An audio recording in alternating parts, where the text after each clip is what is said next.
Truman is in so far over his head when he becomes vice president and then president. He had this recurring nightmare that the Secret Service would knock at his door in the middle of the night and tell him that Roosevelt was dead.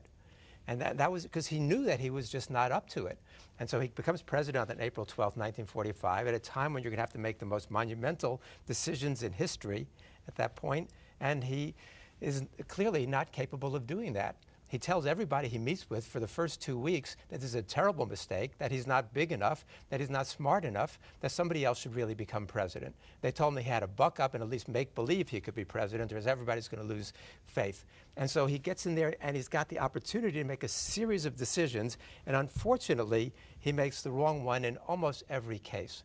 And he falls in line with the British thinking and falls in line with his anti-Soviet hardliners who say that the Soviet Union is breaking all of its agreements.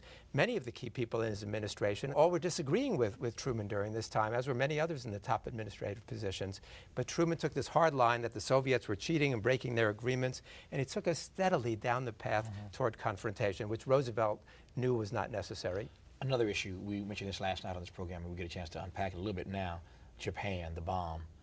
You guys take that issue on and try to, again, set the record straight about that as well. Most Americans don't realize that 6 of the 7 5-star officers who earned their 5th star during the war were opposed to the atomic, were critical of the atomic bombing, either on moral grounds, people like Admiral Leahy said it was reprehensible, barbaric, what we did, or on military grounds, because they all said it was unnecessary. In fact, Douglas MacArthur, who is hardly known as a pacifist, not only was opposed to the atomic bombing, he said that if the United States had told the Japanese they could keep the emperor, that the Japanese would have surrendered in May. Even we don't make that kind of claim. I think that's a little bit too early. But we have the same attitude from Eisenhower.